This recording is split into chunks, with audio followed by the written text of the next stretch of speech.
report them because there be some scammers, and we don't like the scammers. But welcome in, everybody. Welcome to the Rich Get Richard. I'm Mr. Richard. I was just talking to an individual about, there are so many people out here portraying to be other people, and it's just kind of annoying that you get messages and bombarded with other people proclaiming to be you and all other kind of stuff. So, be cognizant or be aware that there are scammers out here, and that goes for any account. You can be a just a regular influencer, you can be a rapper, you can be a celebrity, and what people will do is they will imitate those pages. And I've even seen some pages that I have almost as many followers than I do. And it's kind of crazy that I can't even get a fake. I can't not fake account. I can't get a secondary account because every spelling of my name is already taken. Every type of profile that I wanted to make doesn't even say my name on it. I can't even get it because so many scammers out there, and I just have to block them. So if you ever get any messages from me saying invest in this, send me some money, do this, do that, it ain't me. I don't need to send you no text messages. I'll DM people or I'll message back to you, but I'll never ask you to send me money on an app. All right. Only thing I do, if anybody wanted to reach out or anybody want to learn anything about me or anything, anybody wanted to learn more about the process, is I do a free webinar. And in the webinar, it's me live. I interact with you, and you can ask me whatever kind of questions you want if you're like serious about moving forward, or serious about doing it and this stuff. And that's the only thing I do. And I do it like that specifically for that reason, because if I DM people, you can mistake and think it's me. I mean, there are some profiles out there of mine that has like hundreds of thousands of followers, and I'm just like, wow, man, this is crazy. I hope that I never, um, I hope that anyone never gets anything, being a victim of circumstance, even though I've come across people that people have money had been taken from them. And I almost feel bad. I can't do nothing about it though. I can't just, okay, cool. Someone took $300, $400 from you or something like that, or $500. Here, um, here's the money back, which I would happily do that. But then I'll run in the risk and people just saying, hey man, you sent me $500 and I sent you $500 and it was fake account. And it was just someone just saying that. It almost reminded me of a story of I had a cousin, a little bitty cousin, and he said, every time I was like 6, and he said, hey, you told me next time you see me, you was gonna give me $20.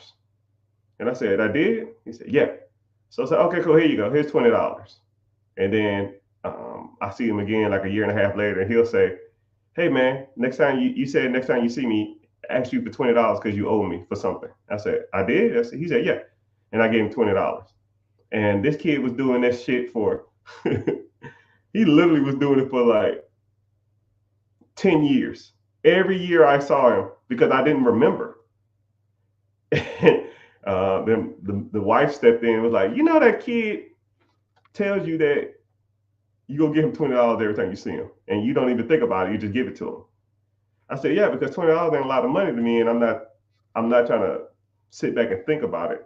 Maybe I did say it. So that little turd was getting $20 from me every year for 10 years, or damn near 15 years. Moral of the story is, if I said, yo, if you got ripped off from a scam artist, message me and I'll give you the money back. Then these scam artists would just message me and say, hey, I got ripped off by you, give me money. And that's what I don't want to do. So, I mean, it's just part of it. But yeah, welcome in everybody. So if you fell victim or someone's messaged you on social media, it's not me.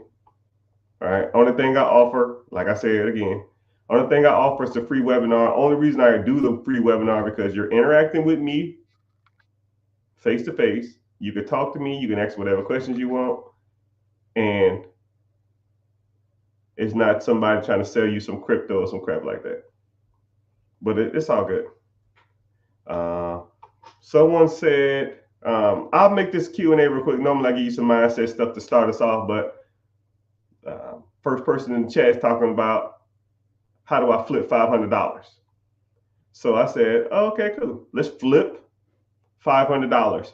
And I want you to think about it like this. If I had to reset my life, if I had to start over from scratch and I didn't have any money, how would I do it? Because $500 comically is not a lot of money. So you almost got to see it as no money. So what would I do if I had to try to make money right now? Someone said scratch off. That ain't it. So this is what I would do. I would take all the time I had that I wasn't devoted to my job, because you're more likely to have a job. I would take everything I have and I would devote it towards making more money. So let's break that down. Let's say you go in at 8 in the morning, you get up at 7, you got to be there at 8, you get off at 3:30 or something. I don't know, say 4, you get home at 5. You wind down for a little bit, you take a shower. That puts you at about 5:30. 5:30 to 9:30-ish, 10 o'clock, that's when you need to start making more money. That's your time to devote towards any and everything that can make more money. So you say $500, you can buy a pressure washer. You can buy window cleaning supplies. Hell, you can buy a car detailing kit and you can start car detailing on the side.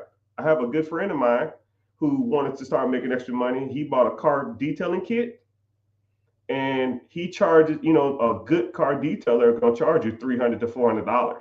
So what he does is, to get his name out there, he just charges $100 or like $75. And if you have 2 cars, he'll charge, $1.25 or something like that. And let's say if he takes 2 hours to clean a car, and it's going to take him 3 hours, maybe 3.5 hours to clean 2 cars. That's $150 for 3 hours of work. That, in theory, is $50 an hour. Now, if you make $50 an hour, then I'm not talking to you.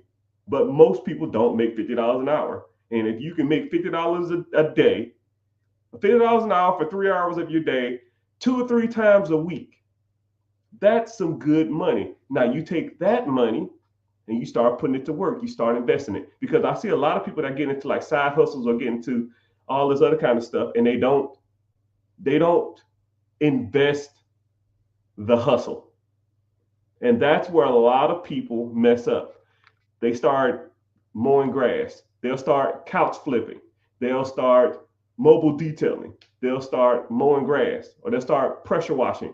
And then they'll take that money and go to the club, or they'll take that money and buy some jewelry, or they'll take that money and go out and go out to eat. No, you don't take money that you worked after work to live your life. Because what'll happen is, over time, you will become accustomed to making $300, $400 extra a week. You'll make $200 or $300, $400 extra a week, and then now your lifestyle will increase, and now you have to make that $300 or $400 a week just to survive. And you don't want to do that. You almost got to live like that money never happened. Take that extra money and invest it. So now let's put it in perspective. Let's say you make an extra $300, $400 a week on this hustle. $300 or $400 a week over, I'll put it at 350, right? 350 times 52 weeks. I'll take a couple weeks off. Maybe you weren't busy. So 48 weeks, that's an extra $16,000, $17,000. Let's say you put the $17,000 into a compounded interest account. That compound interest is going to pay you 10, 12, 14%-ish. Let's just say on the low end, it's 10%. So you make an extra $1,700 in this compound interest account. So now that account is at $18,500. Now we got some motion. Now we can make some traction. Now I can take the 18,000 and buy a whole pressure washing existing business. I can take the whole 18,000 and buy a landscaping company if that's what you were doing. I can start, if I was couch flipping, buying couches for dirt cheap, $100, $200, and then cleaning them up and selling them on Facebook Marketplace for $500, $600, $700, $800 plus delivery fee. Now I can do that. Now I can take the $18,000 and buy a truck and do more and bigger car projects, or buy some better equipment to do bigger yards or bigger whatever. So now, you know what I mean? That's really when you, and then you can start making track, or you can even do this. You can just take that 18,000, keep doing that. Let's get up to 20,000. Go to the bank. Then do what's called a portfolio loan. The portfolio loan will loan you 80% of that. So now that money's going to keep making 10% a year forever.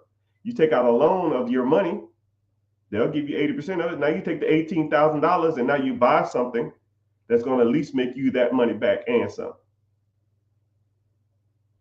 So that's just one way that you can do that. That's how you take $500, pretty much shit, and make it sugar, you know. But there's multiple different ways you can do that. There's multiple ways you can go about it. Hell, I didn't even talk about the credit route. Let's say you have not the best credit. You hire me and my team to repair your credit. You take the credit, your good credit, and now you go out and get you an LLC, S Corp, C Corp, sole proprietorship. You take that, and then now you go to the bank, and now you get funds from the bank, lines of credit, and I'll even give you examples of some. Right here, here's $30,000 right here. Here's $30,000 right here. Here's another 25,000 right there. 25,000. Wow. 25,000. Wow. And I have multiple millions of dollars worth of funding. Multiple. Where we at? Multiple. I'm gonna try to do this fast because I want y'all damn scammers out there. Multiple millions of dollars worth, and that's not including the ones I have in the safe and or the ones I have on my person. You know, now you take that money and now you go out and buy you an existing landscaping company, an existing moving company, an existing pressure washing company, existing pool route company. You see what I'm saying? There's tons of ways you can do this type of stuff. I call myself the options man. My objective is to give you every option as humanly possible to do something. Now it's up to you to take those options and go ahead and get ahead. Now someone say, okay, 500 is cool. What about 50,000? All right, now we're cooking. $50,000. Hey, what's my slogan, everybody? $50,000. You're rich and don't even know it.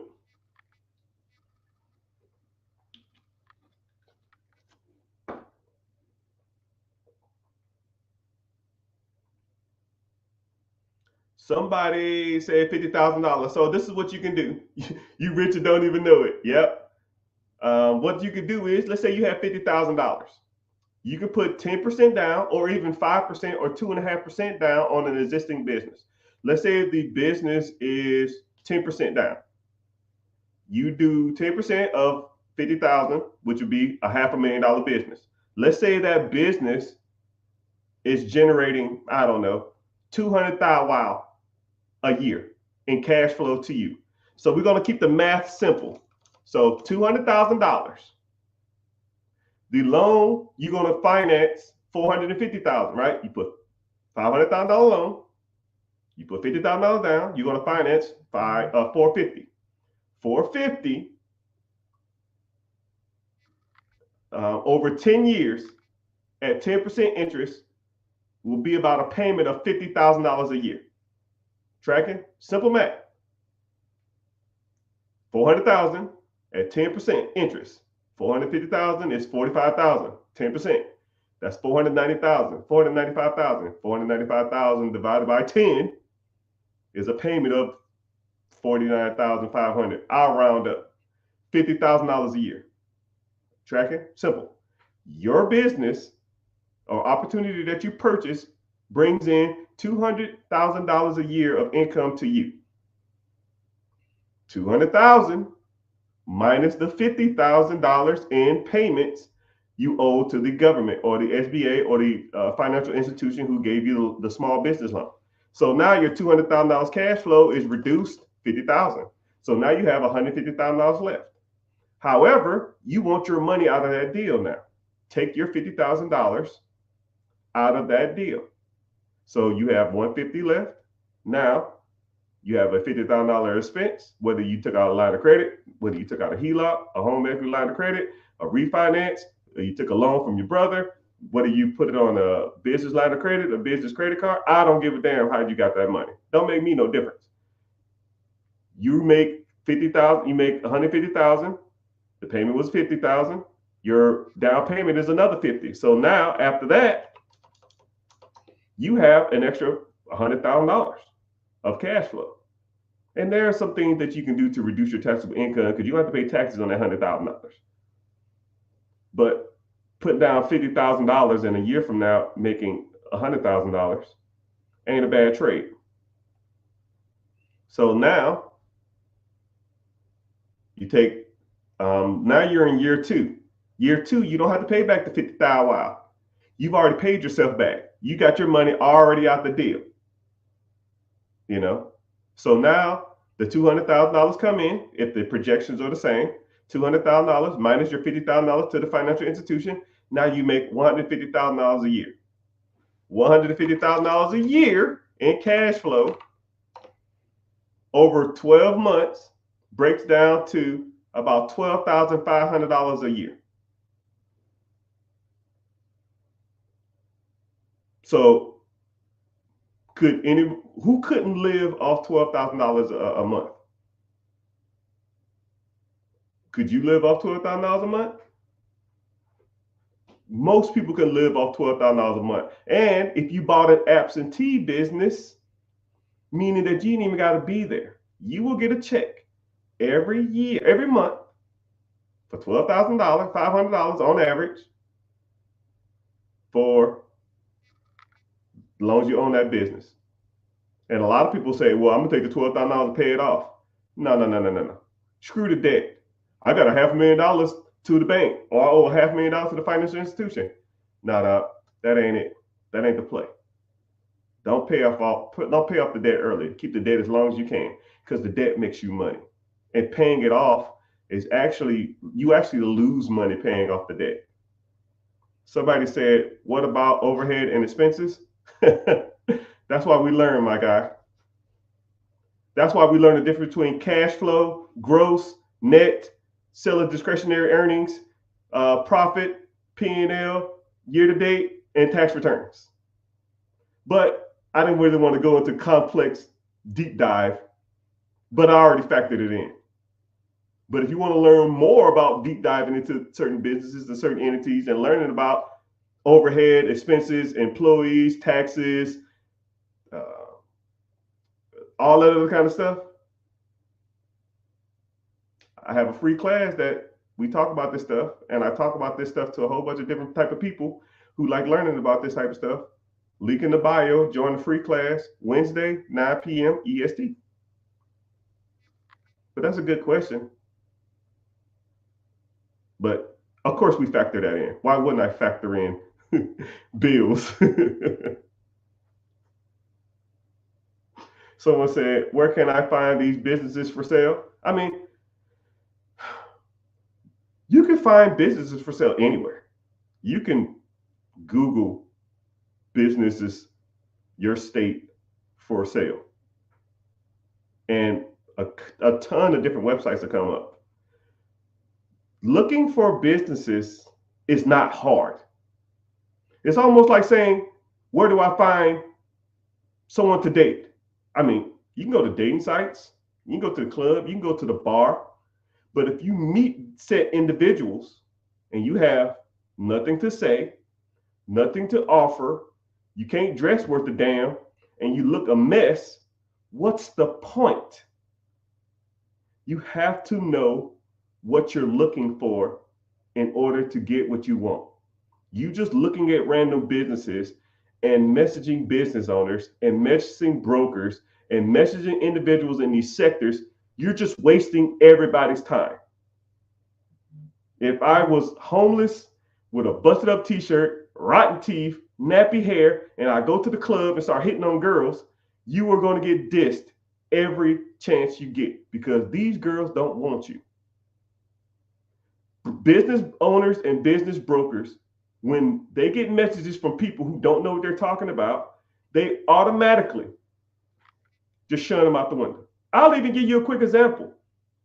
When I or anybody who knows me or anybody who I teach, if I message you, like if people message me or contact me and their business, if they're messaging me acquiring about a business and they're messaging me from a .com, Gmail, Yahoo Mail, Ymail, MSN Mail, I already know this person is not a professional.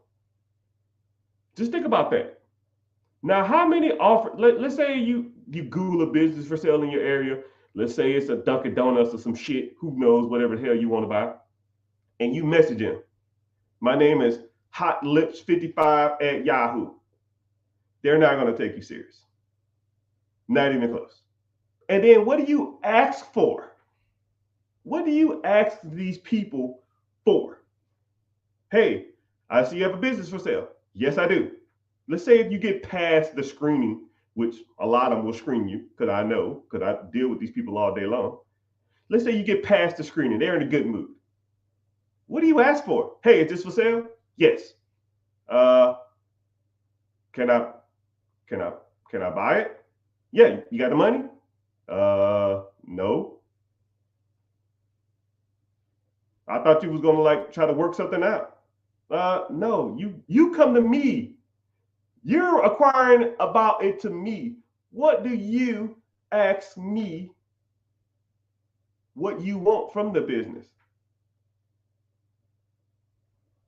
And I can even break down multiple things you can say on those conversations. What are you even asking for? And let's say, hey, okay, cool. You don't know what you're talking about, but I'll send you all the information anyways, right?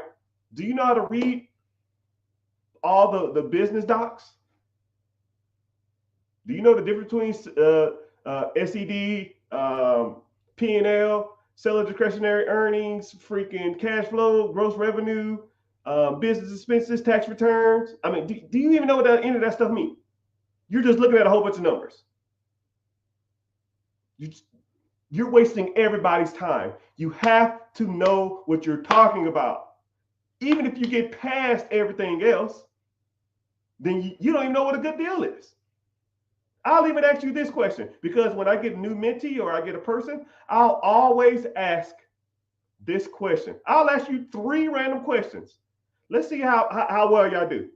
I ask, as soon as I meet people, I got a question. I got 10 questions I ask them. I ask them these 10 questions. And every question is worth 10 points. 10, 20, 30, 40, 50, 60, 70, 80, 90, 100 points. A 77 question out of 10, you pass.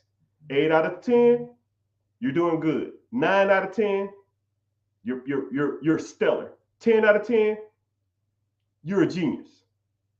When I tell you this, the highest score I've ever gotten, when I ask people, when I initially meet them about owning a business, the highest I ever got was a 40. Sometimes 50. Because you think you know what you're talking about, but you ain't got a clue. Someone said, what's my favorite color? Black. I wear some duration. I'm kind of getting out of it now, but I always wear some duration of black or gray or white every day of my life.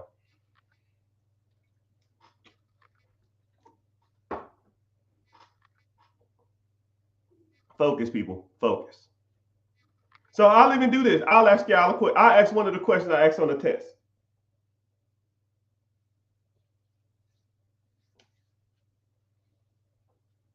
I'm going to think of a good one.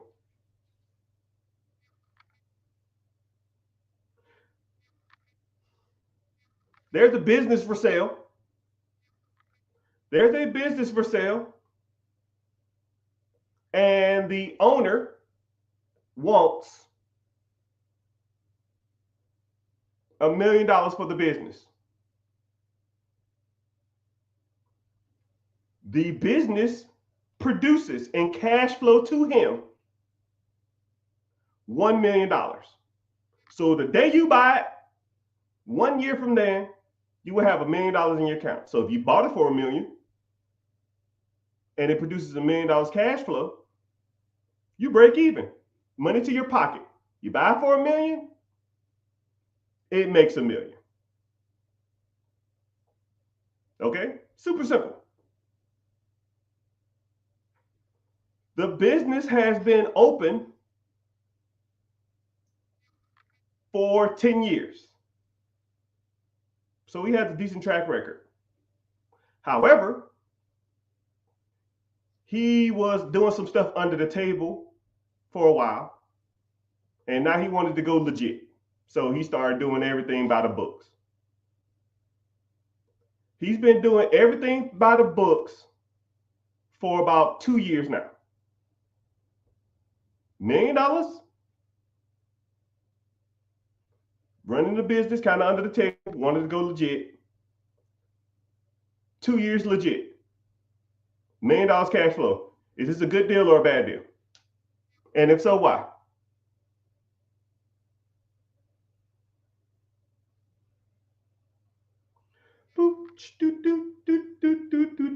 Someone said, do I have classes that teach it? Yeah, click the link in the bio, join the free class.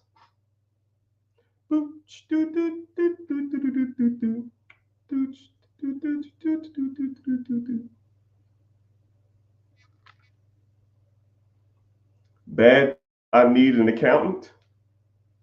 Huh? He does have an accountant. He had an accountant for the last 2 years. Like I said, he's showing tax returns. He, accounts receivable, all that shit. Good. It's been open for 10 years now. Someone said 2 years not long enough. Yeah, he's been open for 10 years. Tax liability? Huh? What? I don't know what that means. It looks like a number fudge. Yeah, he's been going legit for 2 years. The last 2 years, he has tax returns. He has everything squared away. You took the tax, he took all the money and he bank records, tax returns, accountants, lawyers. We're good.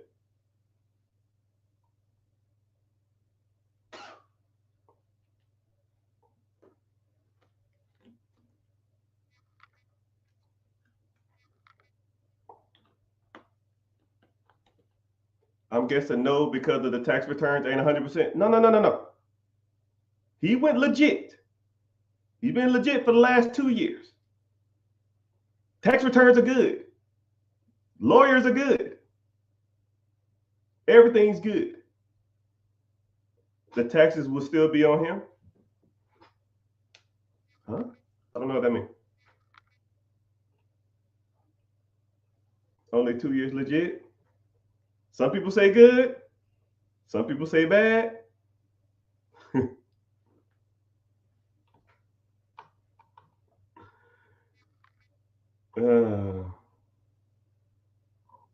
Someone said, I'll take that deal. I'm single with no kids. Yeah, you make your money back. You make your money back in a year. So even if you did buy it and it don't work out, you already got your money back out of it in a year.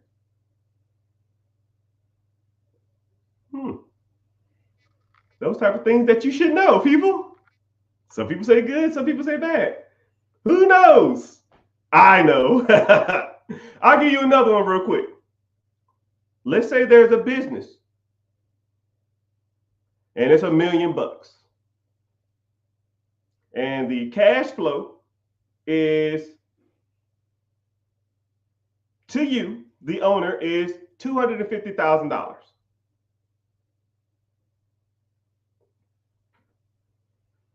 The business been open for 10 years. Everything legit. Taxes check out. Lawyers check out.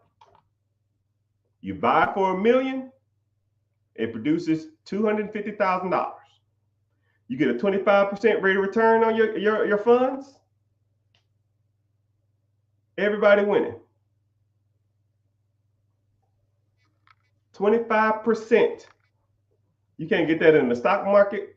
You can't get that on a high yield savings account.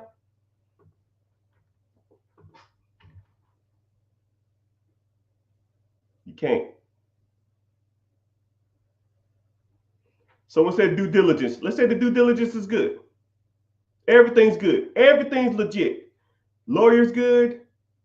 Finances are good. You got an accountant. The account's good. It's been open for 10 years. The reason why they're selling is because they're old and want to move out the country and retire. It's all gravy. And what's crazy about it is the reasons that y'all say yes or no is not the reasons y'all should say yes or no. It's kind of crazy how that works. It's like it's either y'all talking yourself into it or talking yourself out of it, but for not the reasons that you should be talking yourself into it or out of it. It's just crazy. No, he said 4 years. So in 5 years, you recoup your investment and cash flow positive afterwards. Yeah, in theory.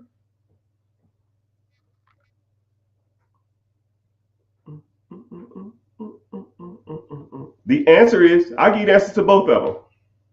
So question one, there's a business that is for sale for $1 million and it produces $1 million worth of income to you. Earnings before interest and depreciation? No, man. Like, you doing EBITDA and stuff? No. We're not doing no EBITDA stuff. Like, you're overthinking it, right? Surface level questions. This is surface level. Don't overthink this. He talking about some EBITDA, which is the calculations of earnings before depreciation, taxes, amortization, and appreciation. Dude, bro, no, we ain't talking about that. Which is good.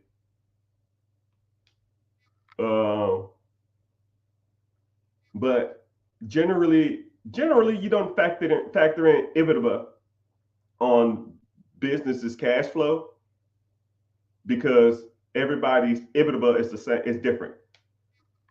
If I took all my income and reinvested back into the business, of course my EBITDA would be different if I took out a draw or I paid myself a salary or I paid myself as an employee. So EBITDA is irrelevant to a lot of these scenarios. But that's a good point though. So first question, $1 million cash flow, $1 million business. You bring a $1 million business that bring in $1 million. He been doing good. The business been open for 10 years, but he was going legit because he was just doing stuff under the table, wasn't professional. He went legit 2 years. Still said he made $1 million. Lawyer's good, income's good, tax returns good, all of it's good. Good or bad deal? Survey says bad deal.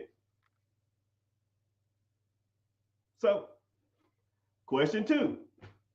So if you say good or bad deal, for whatever reason, it's only a 50-50 shot. I mean, it's a guessing game. It's 50-50. It's either good or bad. But the reasons why you said it's bad, nobody said the reasons why it's bad. Nobody said the reason why it's bad. So next question. Preguntas, question. Number 2, $1 million business for $200,000. $1 million business that produces $250,000 cash flow or 25% rate of returns. Somebody said because of management fees. No. See, get into class. You got to learn, brother. I'm going to break this down first before we even get finished. Whenever you're making money in a business, everybody gets paid first. Your managers, your employees, your staff, your lighting, your cable, your electricity, your rent. Everybody makes money first. What's left is yours. And if you don't have enough money for everybody to go around, then you don't eat. That's why you need to learn this stuff, people. So when people say stuff like, what about a management fee? Yeah, managers get paid first. Employee is a manager. They get paid first. Rent gets paid first. Payroll, insurance, cable, water, electricity, they get paid first. That's why you have to learn this stuff, because some people out there will make $1 million and then pay themselves every month, and then they won't have enough money to go around after the fact. So you can't do that. That is illegal. You want to go to jail or you want to go home? Can't do that.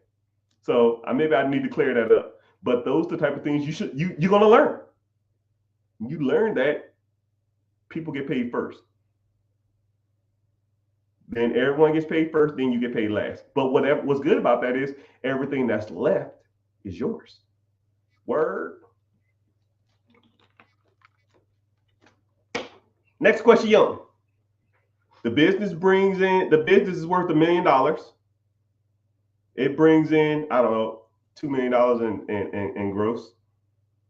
Your profit is $250, which is 25% return. So after 4 years, 250, 250, 250, 250, you get all your money back. You make all your money back in 4 years. Is this a bad deal? Real quick, just pop in real quick. Say yes or no. Good deal, bad deal. Right? Some people say good deals. Some people say bad deals. Some people say no. Some people say yes.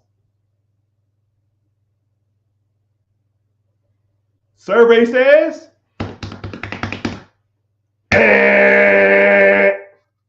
bad deal.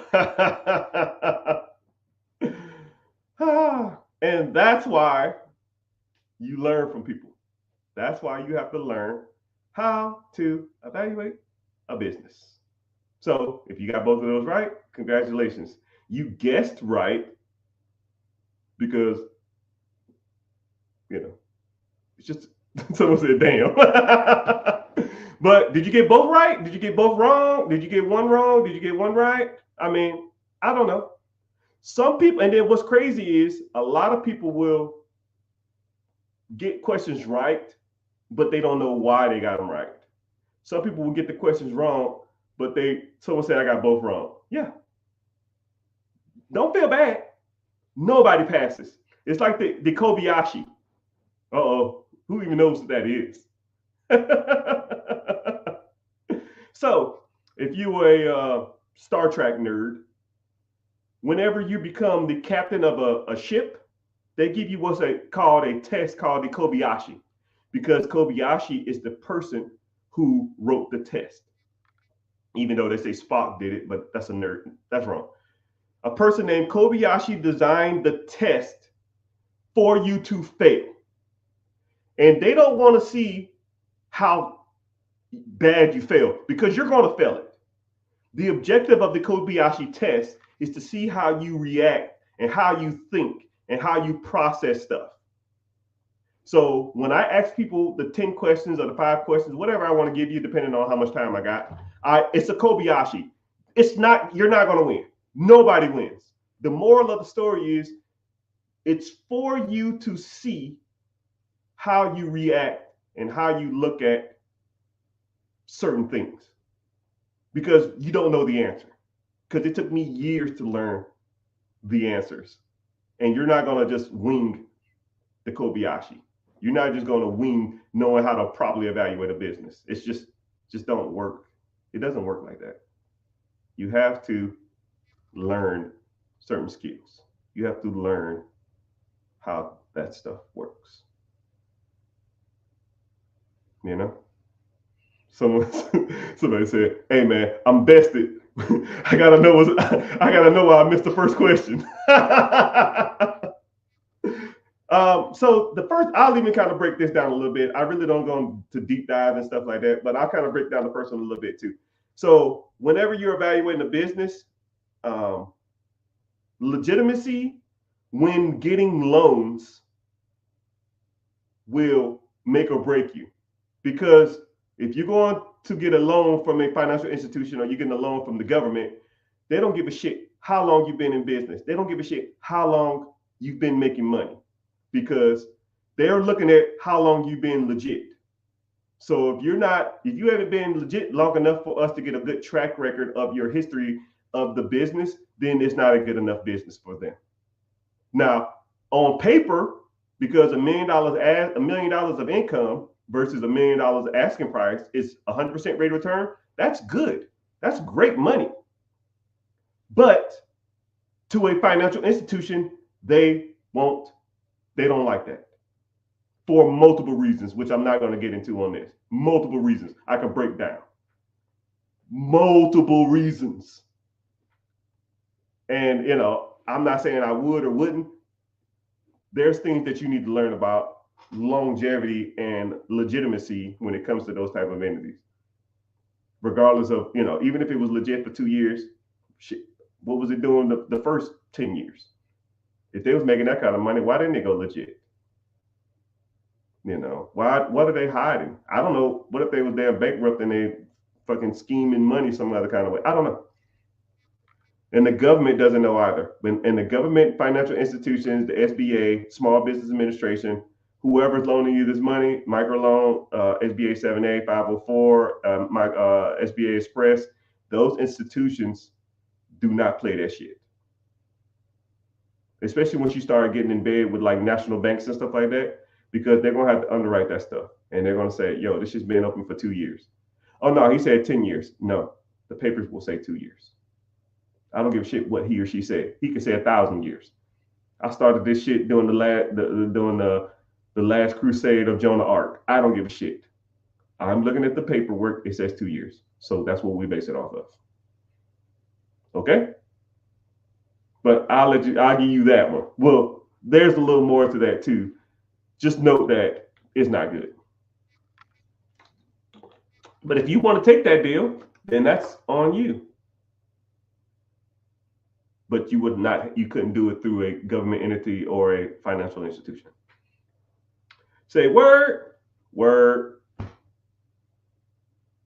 Someone says, if someone's career involves a lot of negotiation and evaluation in corporate deals, are those skills transferable to buying a business? Yeah. Because if you're negotiating corporate sales, you can negotiate selling of a business. And then the bad part about it is, if you have that kind of skill set, you could if you can negotiate corporate leases and corporate takeovers and all that kind of stuff like that, you can negotiate a lot of other stuff. Just being good at negotiating on any level is good at helping you buy stuff that makes money. Real estate, businesses, side hustles, ATMs, you could just use those and transfer that to that type of stuff. But that's a good question. Will it make you more or less successful? Execution makes you more successful. I've seen people who had no skills be successful, and I've seen people with all the skills in the world not be successful. Difference between people with no skills and the difference between success to me and non-successful is execution. That's the difference. I'd rather I give you the best analogy in the world. Say if I sat here for 5 hours and talked to you about how to swim. After 5 hours, I said, okay, cool. Let's get in the water. The one guy who has no skill at swimming, go run and jump in the water. Don't even hesitate. Just jumps in the water. And then the person who used to swim as a kid a lot, but then kind of forgot how to swim, sitting there talking about, what's the temperature like in the water? How cold is it? So how do I tread again? Could you go over that lesson again? Could you do this? What about this? What about that? While the other guy is already in the water, treading, trying to float, asking questions in the trenches. Now, both of them might learn how to swim, but the person who ran and jumped in that water will figure out how to swim faster than the person who's sitting on the sideline asking about swimming. So that's where the rubber hits the road. People who execute in life are typically more successful than people who don't, regardless of their experience, regardless of their know-how, regardless of their other successes. To me, it don't really make a difference. I'd rather take somebody who's a gunslinger who can't shoot worth a damn than someone who's a marksman shooter who never pull the trigger. Man, that's a good analogy. God dang, that was good. Put that on a t-shirt. Someone said, question, what makes you take the leap to start your own business? Hating working for people. um, Me personally, I would go to work and I would see, one thing about me and my job is I was in the military, 21, 22 years of however long I was in. You would meet or hang out with the same 20, 30, 40 people every day, right? It ain't like a regular job. You would, when you go to a regular job, maybe, you'll get certain people that you hang around with all the time. But in the military, you literally are forced to hang around with different types of people.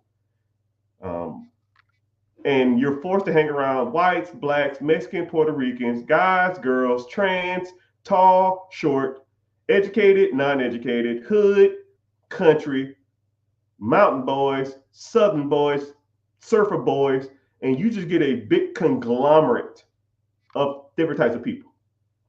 And whenever you hang out with those type of people for a long period of time, because we're stuck in ditches, we're stuck in cars or vehicles waiting for, I don't know, important people to shoot, stuck out in the middle of the 3 a.m. working on an aircraft, just sitting there under the, we're just sitting there doing nothing. And you meet and interact with multiple different types of people all day long. And I've done like security guard duty, and I'll just be sitting in the truck watching a gate that no one comes to for 12 hours with a random person. And you just sit there. That shit gets boring. So you just start talking to them. You start interacting with them. You learn their quirks. You learn where they're from. You learn about their family history. You just learn everything. And I've noticed when I started doing that, after like 5, 6, 7, 8 years of doing that, I noticed that a lot of people was like oblivious to life, and a lot of people had no real like drive or goal. I would meet people that had 20 years in the military and they say they're going to retire in a year or something like that. And I was like, so what are you going to do? I don't know, man. I guess get another job.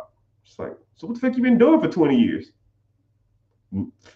No degrees, no other hobbies or anything, that other skills that can make them money. So I saw that it was a dead end, just constantly focusing on military all the time. So I took a step back from the military, which some people in my career hated me for it, and some people respected me for it, because I can't rely on the government for the rest of my life. And then I see these people who had no ambition, no goals, no fortitude for the future, just be stagnant in their lives. And I told myself, I can't be like this. I got to start learning how to make some real money, because this ain't it. This is not it. So that's when I started looking at different avenues on how to make more money. That's when I started to think outside the box. And then I started thinking to myself, if I'm working $20 an hour for 8 hours a day, how much money could I maximize? Even if I work at 24 hours a day, there's only three of me. I only can work 3 jobs max. But let's say if I had a property or I had a business that was doing, say if I made $50,000 a year, if I had a business that was making $100,000 a year, well, shit, that's double of me. Even if I was working 40 hours, it still was worth it. So I can own this business, work 5 hours a week, and make twice as much. It almost, when I put it in that perspective, I don't know why everybody doesn't do it. If I owned a business that I worked 5 hours a week and it made $100,000 to me, how many businesses could I have? Let's say if I had 5 other ones, and it's making me $100,000 a piece. That's 25 hours a week, which is still less than the 40-hour week you work, and that's not including traffic. So now I'm making $500,000 a year for 25 hours a week of work, while you're making $50,000 a year for 50 hours a week of work, including commuting and getting ready and stuff like that. When you start thinking about it like that, it's almost a no-brainer. I hate the term no-brainers, but it's to the point where you should want to do some of this stuff. You should want to go out here and get more money. You should want to go out here and try to buy real estate or buy businesses or start a side business or start a side hustle or buy whatever, right? Start investing, because there's only one you. And when you're 67 years old, you're not trying to be still working, which every time I see it, it's so sad. I go to McDonald's and the cashier is like 70 years old, or they have like the person cleaning the lobby, they're 70 years old. Or I see a guy sweeping outside, he's 65 or something. You think he or she wants to be cleaning tables at 60 years old, 70 years old? Do you want to be cleaning at 70 years old? Hell, my body hurts and I'm in my 40s. I stand up real fast, I'm lightheaded. Shit, my hips hurt for the first 20 minutes of my day. For like the first 2 hours of my day, my hips hurt. Imagine when I'm 65, 75. No one ain't trying to be walking around and working and slaving at those 70 years old. You know what I mean? I want you to think about that. Whenever you're out, eating out, hanging out with your friends, living a great life, making it rain at the club, buying some new jewelry, buying some new drip, signing for this new damn car, I want you to think to yourself, is what I'm buying or doing right now worth me working in my 60s? Is what I'm doing right now, what I'm buying, my Netflix, my hair, my nails, my clothes, me eating out, me going to the Bahamas, me going on vacations, me going to the club, me getting new jewelry, me getting grills, me getting Mac Daddy haircuts, is that worth to you to be working in your 70s? Well, I might not live to 70. Okay, fuck it. What if you do? Because I always get the ignorant people that'll say, well, I won't live to be that long. You never know. You here now? And with that mentality, you won't live that long. Because you can't think to yourself, man, I'm going to die young. That's a loser's mentality. My goal is to be 100, right? A functioning 100, right? Not like a Joe Biden 100. I ain't trying to be doing this. I'm trying to be cognitive or aware of my surroundings, still functioning as an adult, So I want you to think about it like that. I want you to think about it like, do you want to be working in your latter years of your life? Your hip, your back, your thighs, your fingers, your eyes hurt, you're tired at 20s or in your 30s, in your 40s. That shit hurts now. Imagine when you're 60 and still got to wake up at 5 in the morning. Still got to fight traffic. Still got to be listening to a younger coworker or a younger boss who don't know shit about their job. You think you think it's cool now, or you think it sucks now? Wait till you're damn 70, 60, still working, or having to live with your kids for your kids to support you because you made bad decisions when you was in your 20s, 30s, and 40s.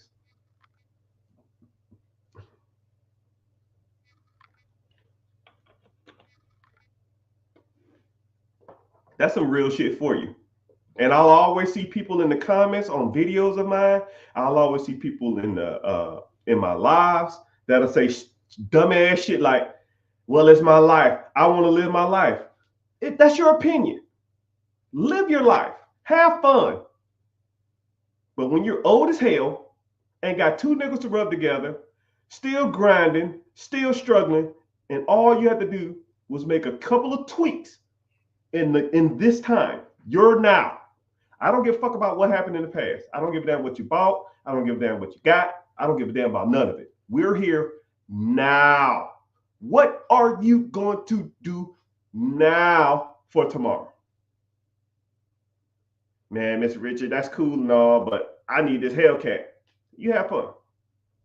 Hope doing donuts in the middle of the damn parking lot, put it on social media is worth you struggling for the fucking rest of your life. I hope you have a fucking blast.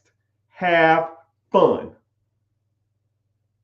Because you will not have fun in your later years of life. You will be working and struggling the rest of your life.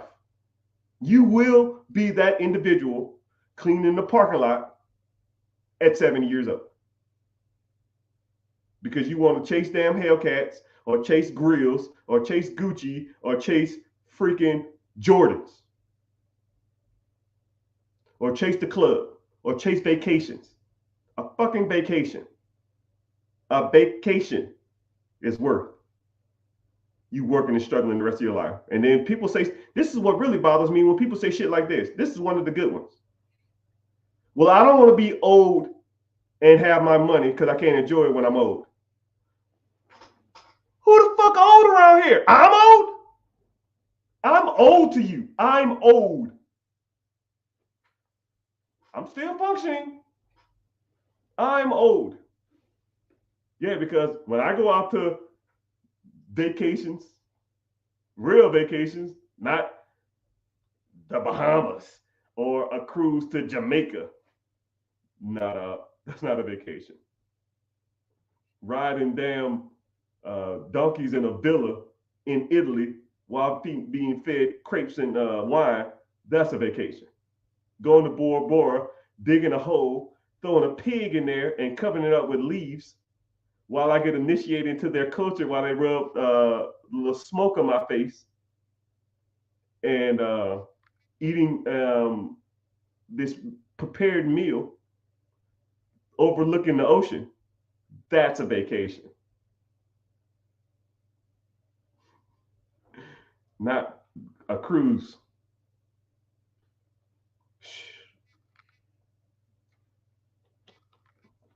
Hey, how you doing, sir? How you doing, everybody? Ma'am, sir. Cool. Come in. Welcome in. Join. Let me know where y'all from. And if you're new here, just say what's up. I appreciate it. We're streaming on all social media platforms: Facebook, YouTube, Twitter, Twitch, X, Instagram. I appreciate y'all for being here. TikTok. But excuse me, if you find value in this type of stuff, if you just want to change, if you're just tired of the monotonous day-to-day nuances that we've all been through, and it was kind of crazy though. Somebody DM'd me and said I'm oblivious, and it's kind of crazy how people message me and they think they know what they're talking about, but they say stuff like, "You're stuck in the matrix." How? I'm self-employed, I own multiple companies, I own multiple pieces of property, and I work for myself. And I probably comically work 2 to 3 hours a day. Sounds like you're stuck in the matrix, my God. All right. I answer to nobody. I can literally tell every person in the world to fuck off. Now, if you can't do that, I wouldn't, but I can. I think I'm kind of a nicer, genuine person. I try not to be like disrespectful to people. And anytime I meet people, I'll always be respectful towards them. But if I don't want to be somewhere, I don't have to be. If I don't want to go somewhere, I don't have to go. If I wanted to do something, I go do it. You talking about breaking the matrix? You talking about a level of freedom that people would damn near kill for. Like that's a level of freedom that I have now. If I want to go to Greece coming up soon, cool. My boy coming into town and want to do all the theme parks, cool. We don't wait in lines. Disney, Universal Studios, Volcano Bay, Busch Gardens, whatever we want to eat, we eat. Whatever we want to ride, we ride. And we don't wait in lines. We show up at 9, we're out by 1 because we skip all the lines. Because I don't want to be there no longer than I got to be. That's the type of freedom that I want. And I'm not, when I swipe my card, I don't think about, man, what card should I swipe? Because I don't know how much money is on there. I almost have to remind myself to review my accounts.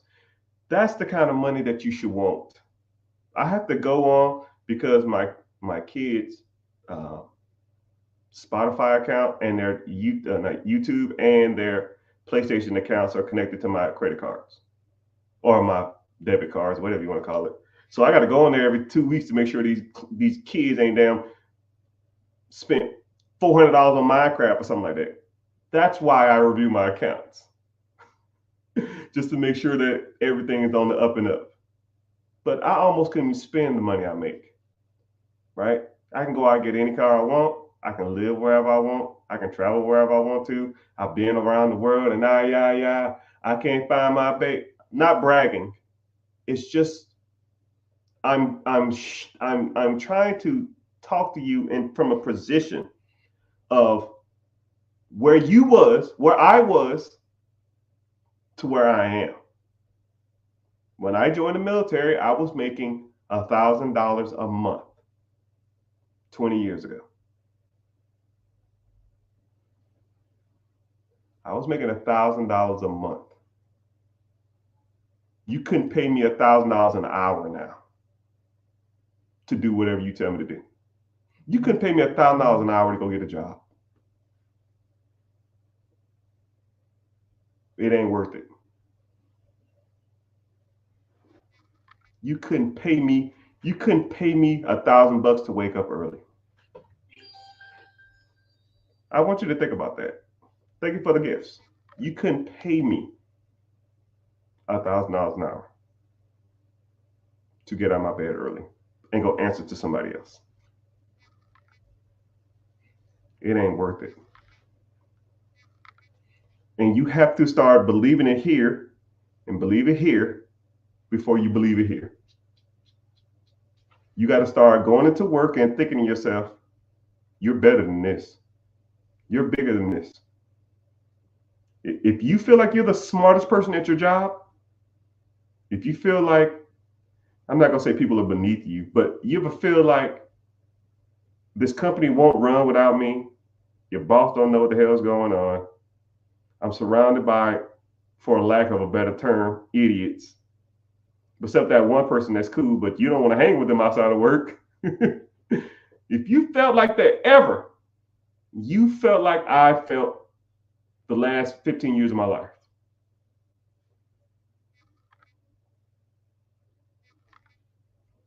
But I had to do my time. I had to put in the work. I had to do the grunt work. I worked my 9 to 5, and then after my 9 to 5, I did my 5 to 9. I evaluated real estate. I bought businesses. I bought real estate. I did side hustles. I couch flipped. I free cycled. All of this stuff that I tell you that you can do, I can teach you. But you got to take the first step, people. You got to want it. You got to commit here and commit here. And what's crazy is, though, is that I'll meet people that'll want to do something, and then they'll do it, and then they'll just revert back to wherever they was doing. Or they'll say, yeah, I'm ready to sign up. I'm ready to do stuff. 3 days later, oh, man, I can't. Cool. That's fine. No sweat off my back.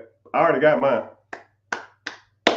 I'm here for y'all because my objective, if you choose to accept it, is to be the number one financial, money, content creator, coach there is out there.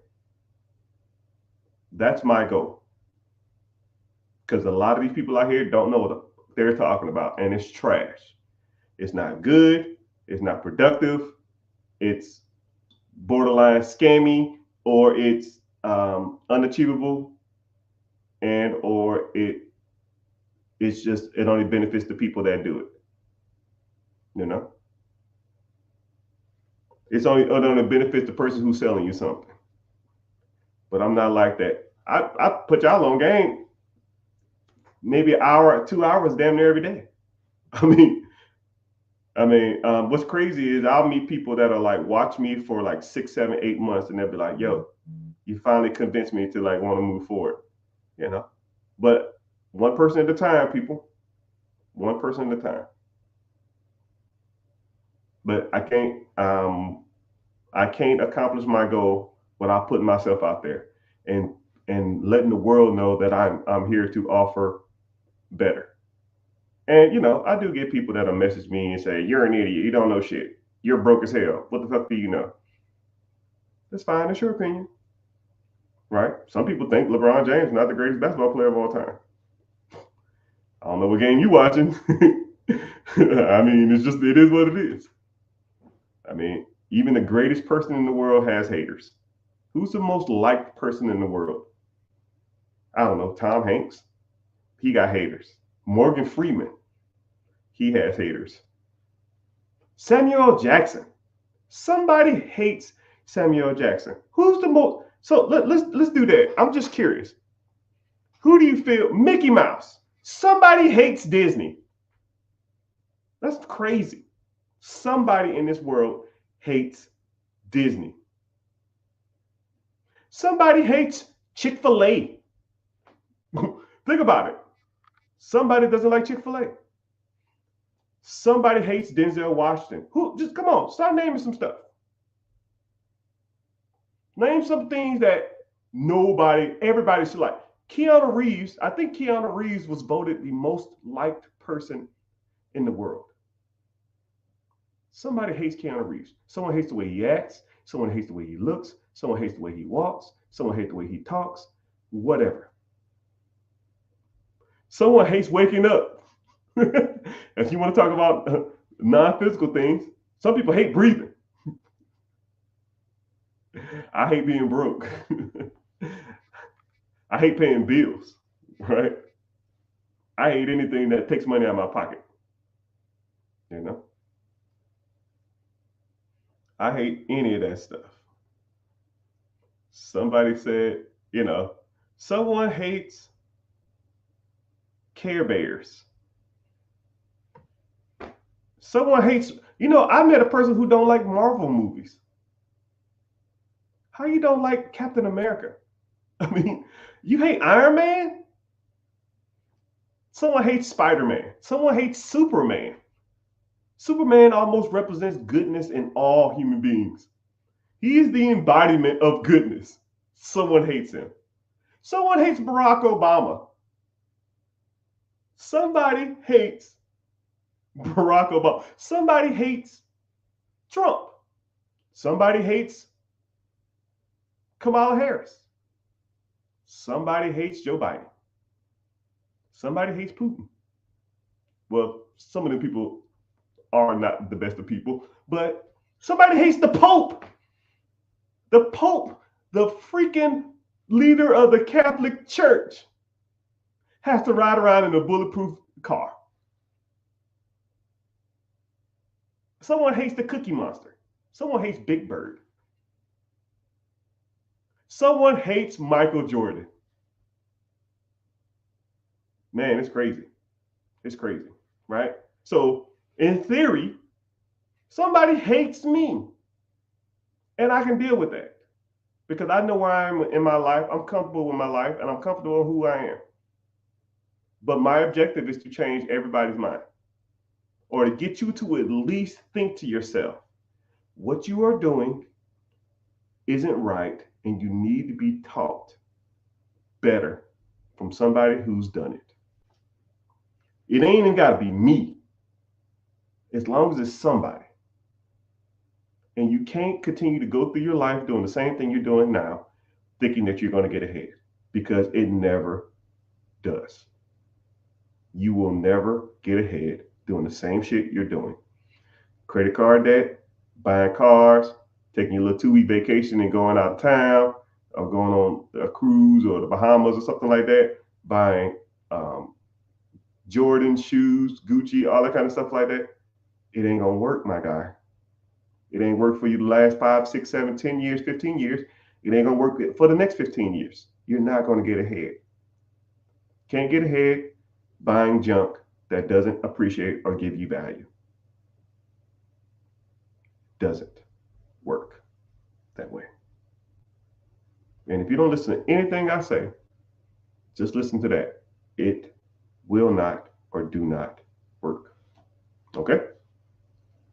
All right, enough mindset stuff. I can talk about mindset stuff all day long. I can literally just beat you out to death on mindset stuff. I think I'm probably one of the better, especially freestyle. Like, I have no script. I'm looking at 4 screens. 5, technically. I'm just, speaking from the heart. And the same speech I give you, I give myself every day. When I look in the mirror and I'm brushing my teeth, or I'm cutting my hair, or I'm shaving, or I'm in the shower. I beat myself up more than I beat up y'all, so don't even feel bad. Someone said, okay, so cool, let's get to some questions. Before we get started, commercial break. If you watch it from social media, anywhere, I appreciate you. Tap on the screen if you're on TikTok for 15 seconds, get the likes up. If you're watching from anywhere, I have a free class coming up Wednesday at 9 p.m. EST. Eastern Standard Time, for those who don't understand what I'm saying. 9 p.m. EST, Eastern Standard Time, because I'm on the East Coast. What side? Anyways, 9 p.m. Eastern Standard Time on Wednesday. If you want to sign up, the link in the bio, or just go to therichgetricher.com, or just go to Instagram and follow the link, or TikTok and follow the link. Sign up. I don't sell your information. I just give you a notification that the class is going to start. And after that, you come through, you come through. If you don't, I don't care. It don't make a difference to me. I already got mine. But we do talk about different stuff. And you're interested, let's go. If not, thanks for hanging out. Someone said even hate on Jesus. Yeah. Somebody hates Jesus. It's crazy. It's nasty work out there, man. It's nasty work. I can understand Justin Bieber or something, or even P. Diddy or something. I give you that, but some people shouldn't have no hate, especially people who try to spread goodness throughout the world. Mother Teresa has haters. Someone hates the Mona Lisa. It is considered the most prestige, or the most prestigious artwork of all time. Just some people just hate on stuff. I will hate on the Mona Lisa. It is small as hell. I thought it was going to be big. That shit's not big at all. It's no bigger than this. It's probably like this big. I thought it was huge. That shit little as hell. On that regard, I will hate on it, but it's not. I can respect what it is and respect the value of it, at least. It's not that big. What was your first property? Was your first property a multifamily? No. My first property was a 4-bedroom, 2-bath. I used a VA loan. I put 0% down. My PITA, property taxes, interest, and insurance, was 9.25%. It actually was like 9.27. I just tell people 9.25 when they ask, because it's just easier to remember. 9.25. I had 3 roommates. I charged them $500 a piece. 500, 500, 500. That's 15 hondos. 15 hondos minus my 9.25. I profited $1,500 a month. You're thinking, wow, if you charge $1,500 for 3 roommates, $1,500 minus $925, your profit was only $575.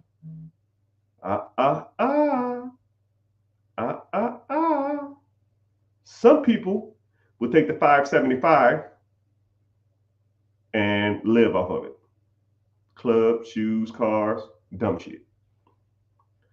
Next level of people would take the 575 and invest it. I guess. Sure. I was living there, so I paid my rent or my mortgage like I was living by myself. I took the whole $1,500 I was making and I invested that.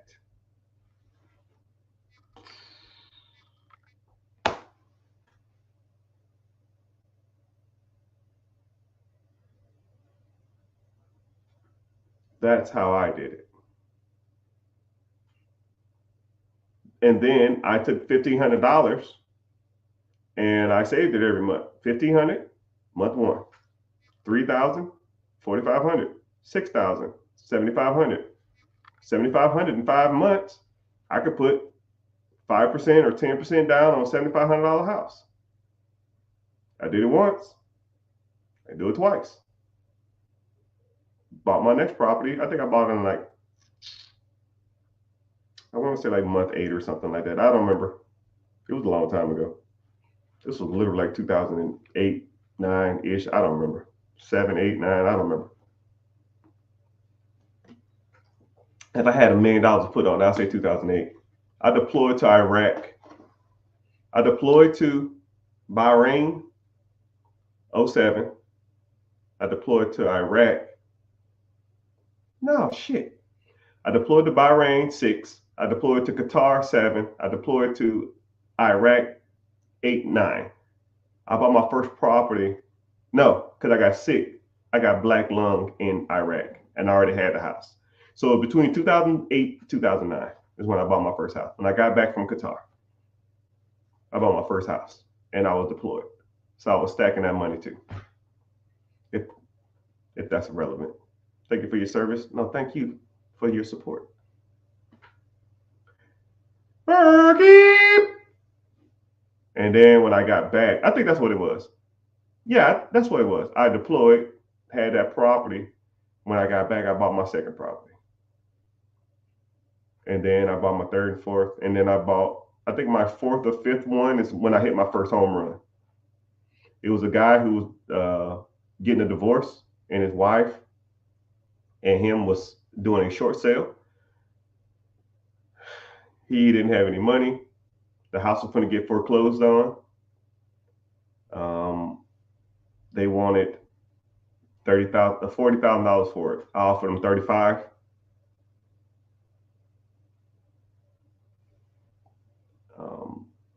They came back and said 40, and I fixed the roof.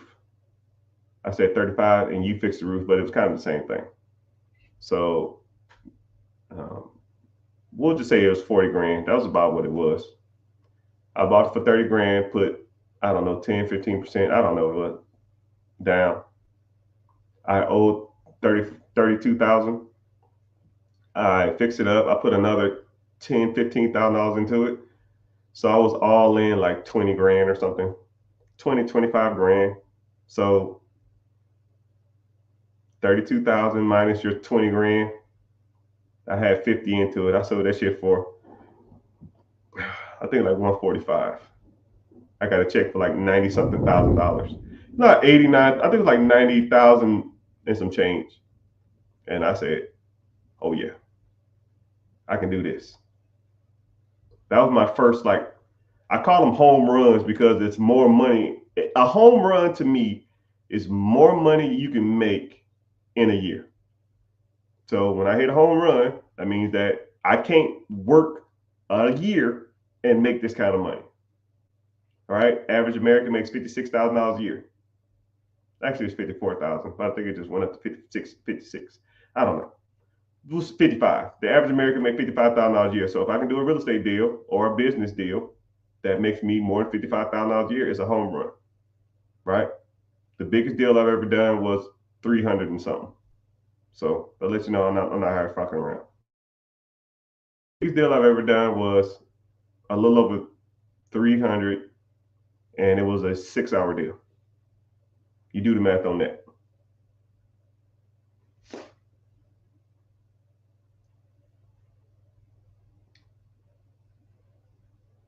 And what was crazy about it is the individual called me and said, "Yeah, I've been reaching out to a ton of people and nobody want to do this deal." I said, "Well, why don't one want to do it?" They said they're just scared. They don't want to deal with it. And I said, "Well, break it down for me." I kind of walk you through this one a little bit, and then um, he had a piece of property that had a whole bunch of trailers on it. I think I talk about this a lot. He had a whole bunch of trailers on it, and the trailers was condemned. And then I said, let me go take a look at it. So I go look at it. It was like 6 trailers, but the trailers was AFU, all up, right? I would walk through the trailers. You would fall through the floor. It was like a homeless person living in one. And I was like, well, I see why no one I want to deal with this. And then I just stepped back and I used my brain for more in the hat rack. And I just started looking around and I was like, where are we? And it was like, we're in XYZ. And I was like, and I just started looking at where all these trailers was. And then when I was driving to the trailers, I just saw new construction, new house, new construction, new house. And I said, the money is not the trailers. The money is the land. So I got a surveyor out there. He said, if you put a new house on this, you could subdivide the lots. You could put 8 houses on this lot. I said, well, what are lots going for nowadays? He said, lots are going for, I don't know, 75 to $100,000 a piece. And I said, well, that's not clear. They're cleared lots though. There's nothing on it. So this would be a little cheaper because you got to clear the lots. You'd already had electricity, water, cable, and stuff ran to it. So if I had 8 lots at $60,000 a piece, that's $480,000 worth of land. I called the individual and I said, hey, yo, what do you want for this? He said, give me 100 grand, you can have it.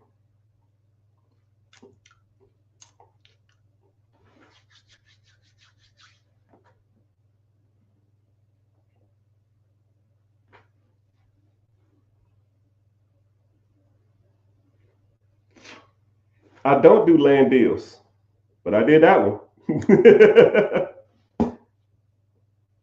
But one thing about land deals that I do like and don't like, if you could take the property and shake it to an investor, cool. If it's in a desirable area, cool. Don't buy land and hold on it for years. That ain't a good deal. You know, that's not a deal. Now you can buy land and sell it. You can buy a land or a piece of lot that's extremely valuable in an area that a lot of people are building houses. You might got something, but you got to get it at a deal. But a lot of times, this was almost the height of real estate too. Like this was like in the 2022, 2021, 2023, when everything was just like, it was just, interest rates was cheap. There was a lot of money out there and I knew I can shake it soon. Now I wouldn't probably do it. I wouldn't do it. I probably wouldn't do it now because people are sitting on land, people sitting on stuff like that now. So that's what I want to do. Hey, thanks for watching on Facebook. I see you. Even though no one ever was on Facebook. How you on TikTok and then you shoot up the damn Facebook and then you hop on Twitter and then you be on YouTube. Like, man, you hopping all over the damn place. I just see your name popping up in all these random spots. Like, bing, bing, bing, bing, bing, bing, bing. It's all good. But gotcha, bro. Oh my goodness. You all over the place. Man, I'm wanting your attention. Okay, you got it. Which question you got? I'm looking at your profile specifically. Someone said, will the current economy be messed up due to everything that's going on?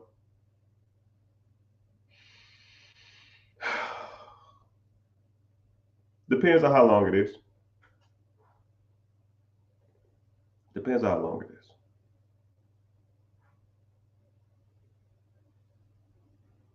Yeah. Ask the question. I'm looking at you. I see you. Ask your question. But I'm gonna tell you something too. Someone talk about current events. Like I can appreciate current events, but current events don't move me. I've succeeded or lived through multiple presidents. I've lived through pandemics. I've made money through recessions. I've made money through down markets. I've done, doing all of it. Those events don't, I don't factor those in. I personally don't care what's going on in the world. The market is going to go up, the market's going to go down. Houses go up, houses go down. Interest rates go up, interest rates go down. What am I going to do today to make money? And when I buy something today, is it making money today? Now, if it ain't making money in the future, then I will adjust. But I don't adjust according to what they did in the past. I don't adjust according to what they're going to do in the future. I don't care. I'm adjusting to what they're doing right now. What are interest rates now? What am I making now? What is my cash flow now? And if one day it's not making cash flow, then I will adjust. But I've already generally made enough money to compensate for whatever mistake is going on in the world, or going on in the private sector, or going on in the stock market, or going on in the feds, or going on in the administration. I've already made enough money for my deal to be profitable. And we all take L's. We all take L's. The only difference is some people take L's, they sit, bitch, complain about it, and think about and play the victim. Some of us take L's, learn from it, move on, and press. I was reading this one article that Jay-Z said, yo, man, I just did this one deal and I lost $10 million. So he said, it is what it is. Take the L, learn from it, and keep pressing. That has no factor on what I'm going to do.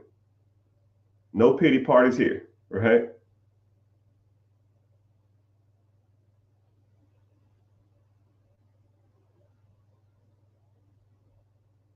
Someone said, is it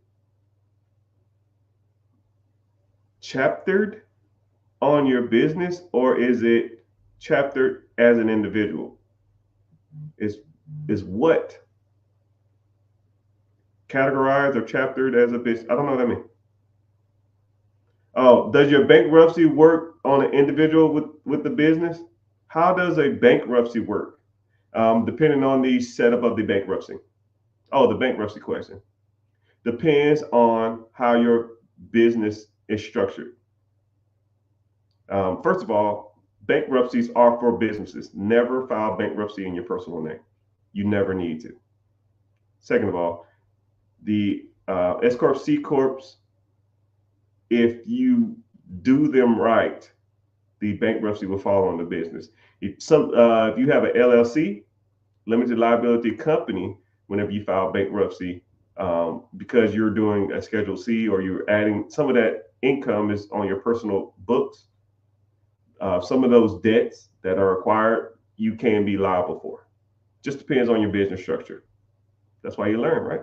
But I don't know. That's like a hypothetical question. But if you're doing it right, you shouldn't be filing no damn bankruptcy anyways. I don't know why anybody filed bankruptcy unless the company is in turmoil or you are in turmoil and you don't even need bankruptcy for that. Just need to know what you're doing.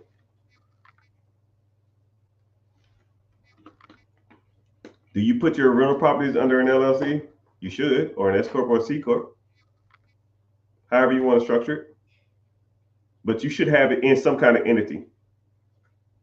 Some kind of entity. And if you want to get into the bigger boy stuff, I say initially you can start with an LLC, but when you start getting a decent amount of properties, you need to start bumping that stuff up, man. Oh, you so look, hey, look at you, man. He hopping all over the damn place. I was on Twitter, then on YouTube, then I'm on Facebook, now I'm on. Oh my goodness.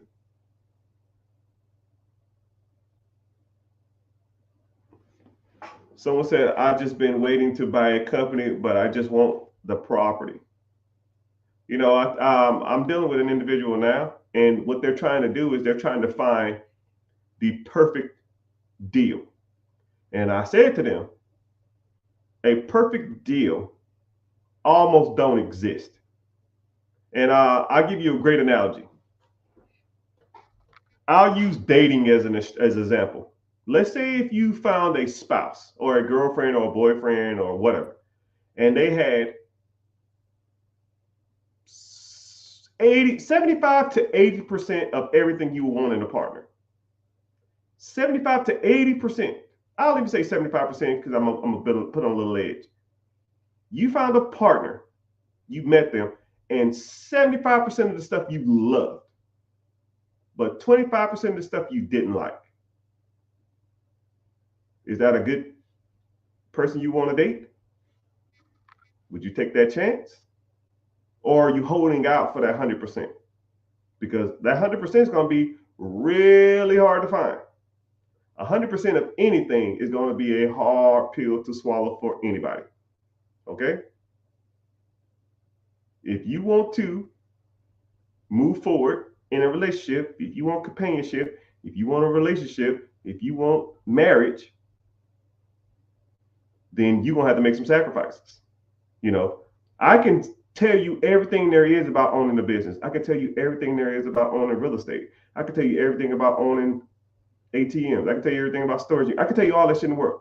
Now, if you want the perfect location, you want the perfect business, you want the perfect hours, you want the perfect amount of money, you want the perfect owner financing deal, you want nothing is perfect.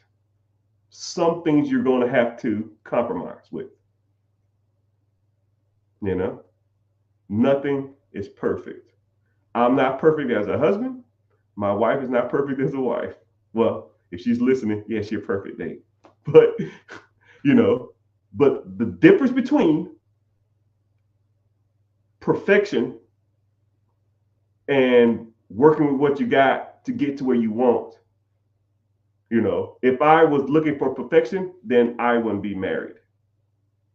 If I was looking for creme de la creme, then nobody will be married. They can have a lot of attributes that you find attractive, but nobody is perfect. You might be perfect for each other, but nobody's perfect. And you're not perfect either. You probably pass gas when you sleep. You probably snore. You probably smell weird sometimes. You probably tell horrible jokes. You probably walk weird. You probably get moody when you're sleepy.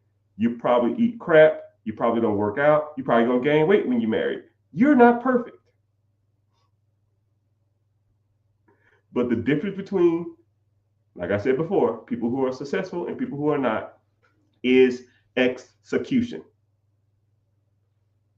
Getting married and making it work is better than never being married at all. Because anybody can tell you how to date and anybody can tell you how to be married. But nobody can tell me how to be married until they've been married. And nobody can tell me about owning a business until you own a business. You can analyze deals all day long. You can look at businesses all day long. You can look at properties all day long. Best analogy in the world. Everybody knows how to fight until they get punched in the face. Everybody knows how to swim or teach someone how to swim until they get their ass in the water.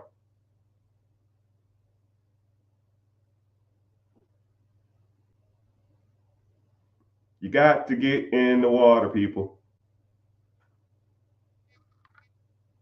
How much do you consider FU money to you? To me, it's kind of simple if you kind of think about it. FU money is the amount of money you need to make not to have to answer anybody.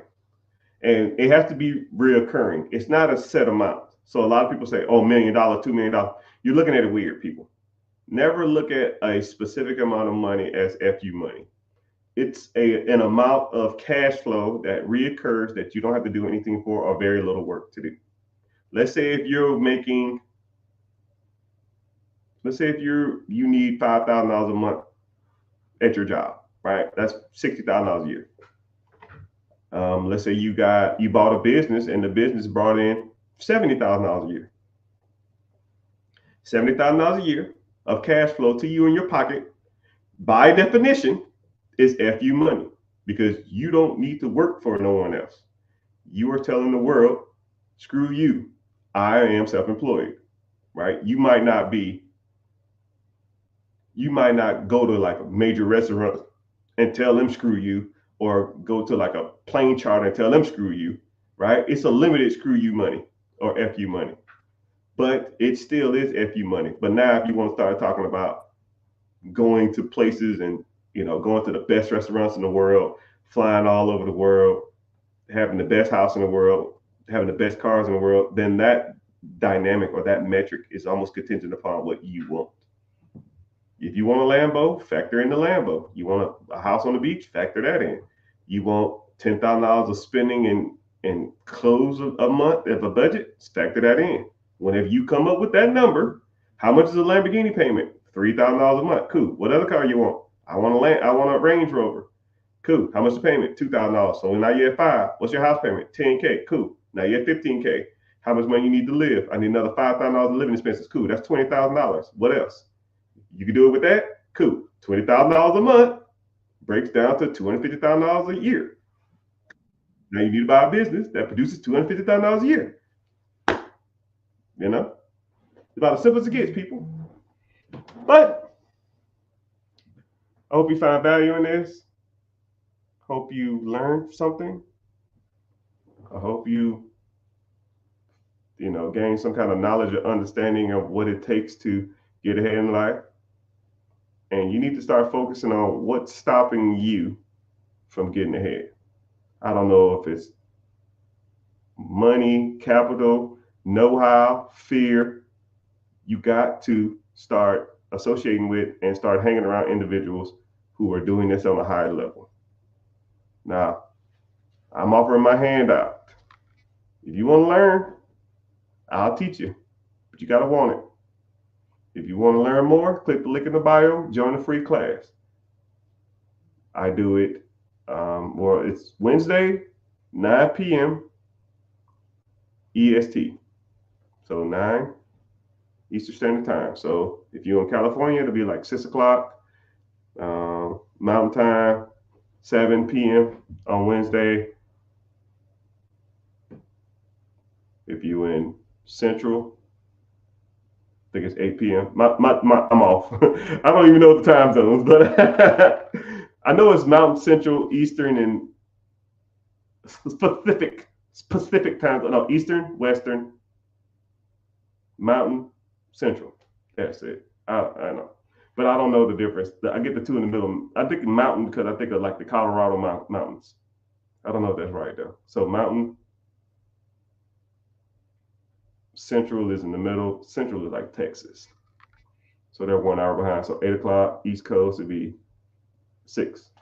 But yeah, if you're interested in learning more, click the link in the bio, join the free class. And if so, I'll see you there. Ask me all the questions you want and we can just go from there. If not, it's okay. Until then, I'll be the Zane.